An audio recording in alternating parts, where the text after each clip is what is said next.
Today we've seen a bit of a reversal. Well, at least as long as you're not watching the Dow Jones, which I don't.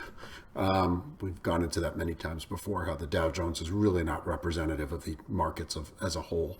But regardless, we've seen a big reversal in the markets today. This morning, when I woke up, we were seeing markets up about between 25, 30, 35 points, called 33 on average. As usual, not really clear why. There were some good news out of Germany in that they're working on some more stimulus.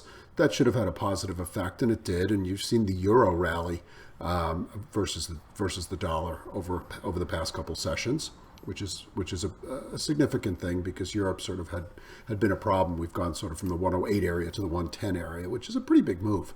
But there wasn't really any seeming reason for the overnight rally. There was some chatter and chirping about, are the markets getting manipulated overnight because they seem to be up the same amount every morning, and it's much easier to move a market when people are asleep, when most of the main participants are asleep than when they're awake, as you could sort of see by the fact that in general, there's been more volatility overnight than intraday during the sessions. So perhaps, but I'm not going to use the word manipulation. That's too strong. I think it's opportunism. I think there are some traders, whether they're insomniacs in the U.S. or abroad, or people who are abroad during normal business hours, who realize that you can get markets moving overnight and try it. But today was an interesting one because the markets didn't play along for the most part. S&Ps really pretty much saw their highs just around the open and started to sell off, as opposed to yesterday where they also saw their highs around the opening, but didn't really give back anything until the end of the day when there was some more negative rumblings about the U.S.-China relationship coming out of the White House and staffers there.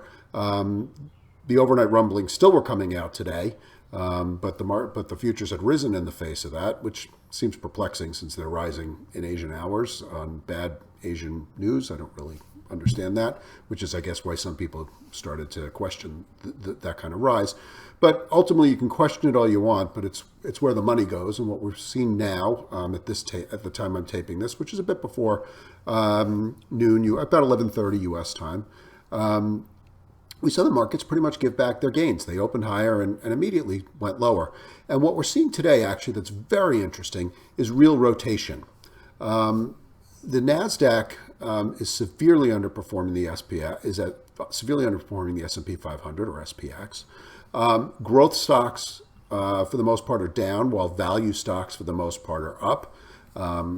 I tend to watch VONG versus VONV. Those are two Vanguard ETFs. You can use other ways to do it, but that's one proxy, and I see that when the growth stocks up and the growth stocks down rather, and the value stocks up. That would certainly be one of these tells, as you would say.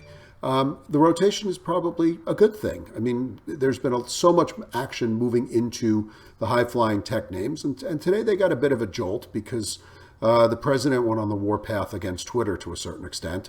I'm not going to wade into the politics there. That's not my bailiwick. But certainly one would argue that if the president is making rumblings against high-flying tech stocks, whether it be Twitter, which is not as high-flying as some of the others, but Amazon certainly lower on the back of this. You got two factors weighing against those stocks: whether the threat of some action, whether or not that's possible or not, we'll see, from the Justice Department and the White House. Also, it's a bit of an unwinding of what we would call the stay-at-home trade.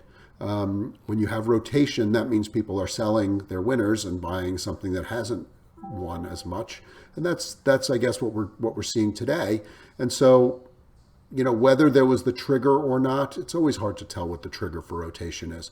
But it's a very interesting day where we are seeing growth underperformed by value. Really hasn't happened very much.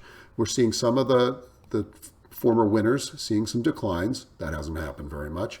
And we're seeing some sectors that had been out of favor seeing bids. I mean, the banks have rallied dramatically over the past couple of days, for the most part, not because of necessarily any great yield curve that would really help their bottom line, But, they are seeing issuance of securities. There's a record bond issuance. I heard a statistic today that this will be the fastest that U.S. companies have ever issued $1 trillion of bonds in a year. And there's also some interesting stuff as we shape up. Remember, the end of the week is on Friday. And sorry, the end of the week is always on Friday.